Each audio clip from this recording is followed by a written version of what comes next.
If you find any programs on your table that have little bumps on them, those are Braille, and they're supposed to go over to the umpire's table.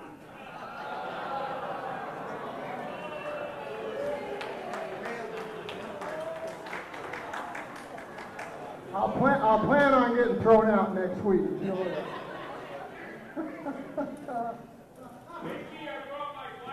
Oh, another boy, Swanee. Yeah. You're right. Here we go. JR, are you in the audience out here? There he is. There he is. Come on up, JR. You're bringing your supervisors with you. That's okay.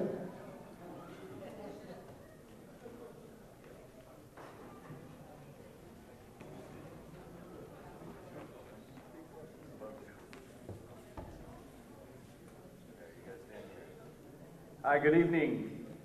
I am J.R. Marquardsen. I'm Jerry's son. I have been all my life. Many of the umpires know my dad as the guy who's constantly challenging the quality of their ophthalmologists on a game-by-game basis. So my dad introduced me to this league. We were actually playing Steve Welch's team. This was over 20 years ago now. I'm 35. So if you do the math, I was 15. My dad brought me along because I was a good pitcher. And he put me on the mound at 15, and he tried to convince Steve Welch that I was 18. I could not grow one of these hairs at that moment, so it was not a easy fight for him to fight. But my dad has instilled baseball into my life, into my siblings' lives, into my children's lives. From the moment I can remember.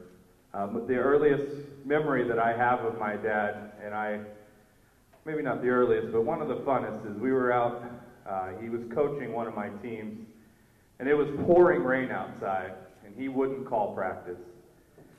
We had another coach who could throw BP. He had a rubber arm. He could throw 3,000 pitches, and he wouldn't call practice.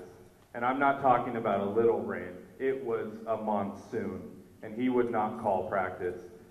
So we hit, and we hit, and we hit, and I remember packing his car full of all of the wet gear, getting in there, soaking wet, and he dropped me off at my mom's house, and I was soaking wet, and she looked at me, and she looked at him.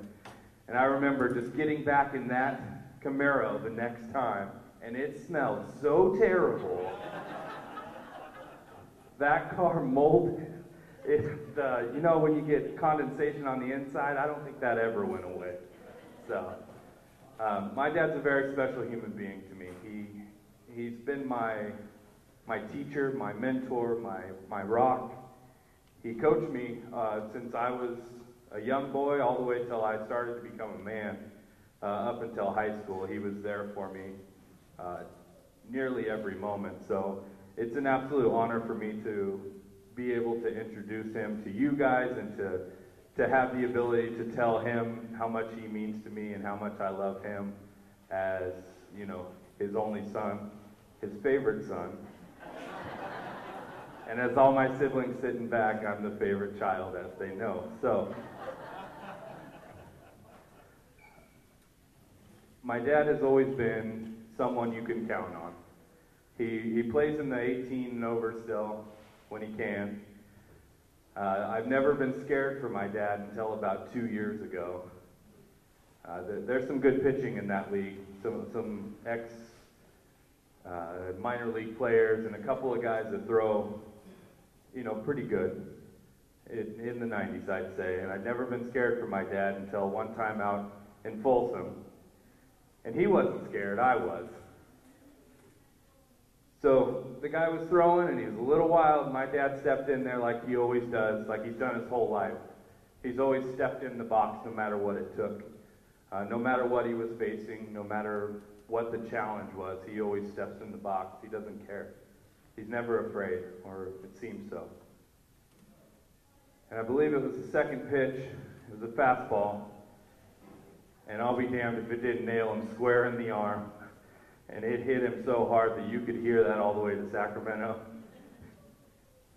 And afterwards, it bruised all the way through his arm, but at the time, he ran to first base like it was nothing, like it never happened. And that's my dad. My dad takes everything with a grain of salt. Every punch he walks right out of, every situation, he always comes out on top. So as his son, I'm always proud to be called that, his son, his only son. And I hope one day that my son will be as proud of me as I am as my dad. So congratulations, Dad, on your Hall of Fame induction.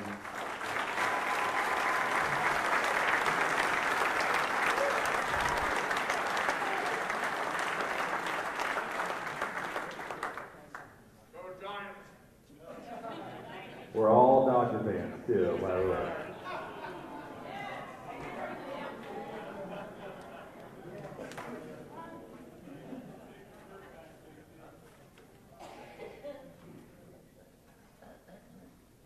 Well,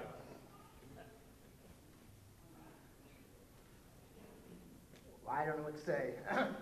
I just told him when he got here that he was introducing me, so that was just all off the cuff. So, you have sons and played with your sons, you can kind of understand what I'm going through right now. So, anyway, thank you, JR. Thank you. Those are I have 10 grandchildren, 6 kids, and we take up 3 tables in the back right now. So I was afraid we were going to have a light turnout, so I took it upon myself to bring half the room. So anyway, I'd like to thank the Hall of Fame committee. This is something I would have never dreamed of. And it's just an amazing feeling. This ring is so heavy I can barely hold a microphone, but I'd like to thank Alan Van Ness, president, former teammate. He's done such an awesome job. And most of all, my beautiful family in the back. They're all here. Thank you for coming. I had a daughter that took a 7 a.m. flight out of Hawaii today so she could be here for this. So.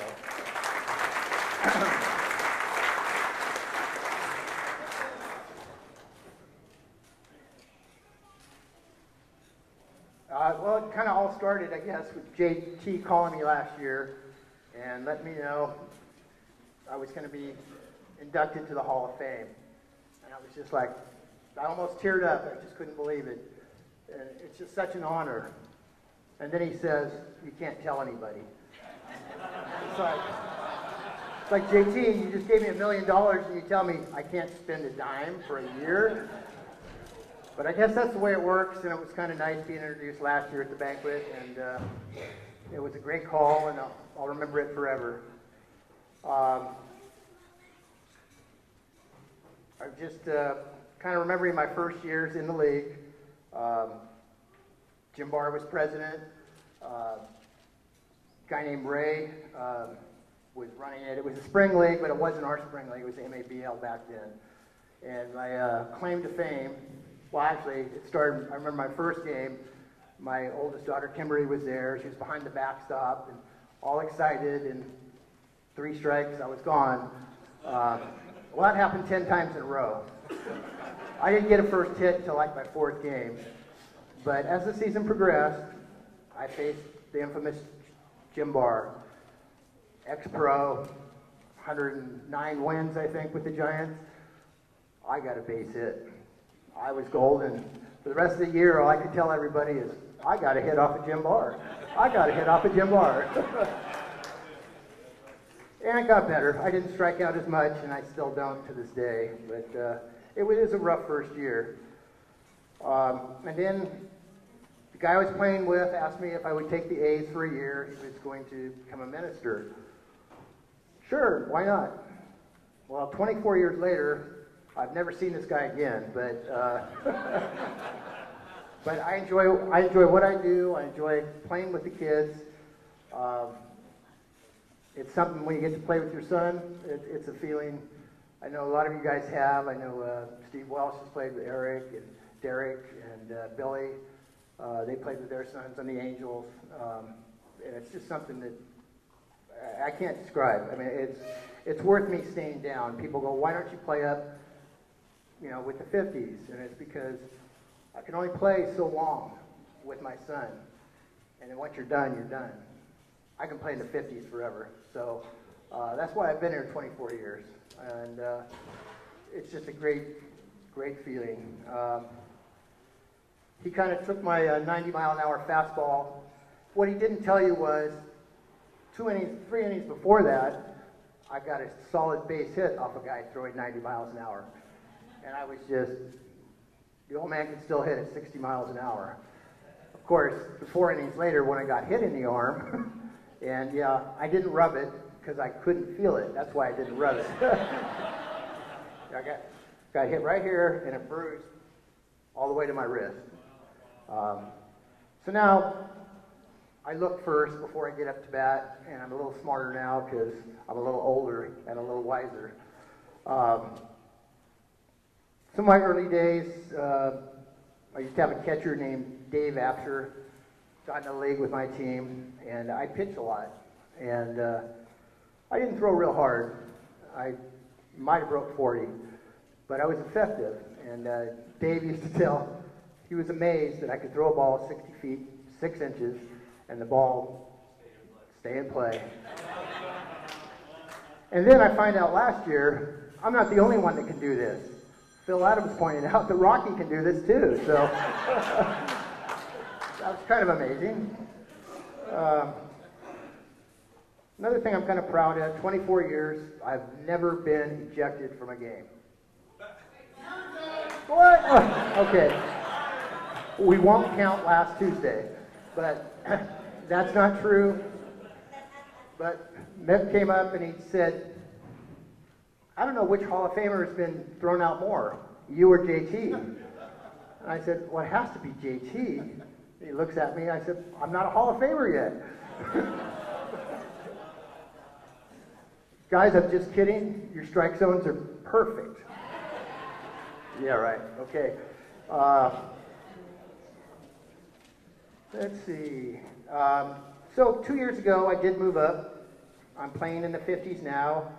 I've met a lot of guys that I used to just watch from the other side of the fence, and it's really cool playing with you guys.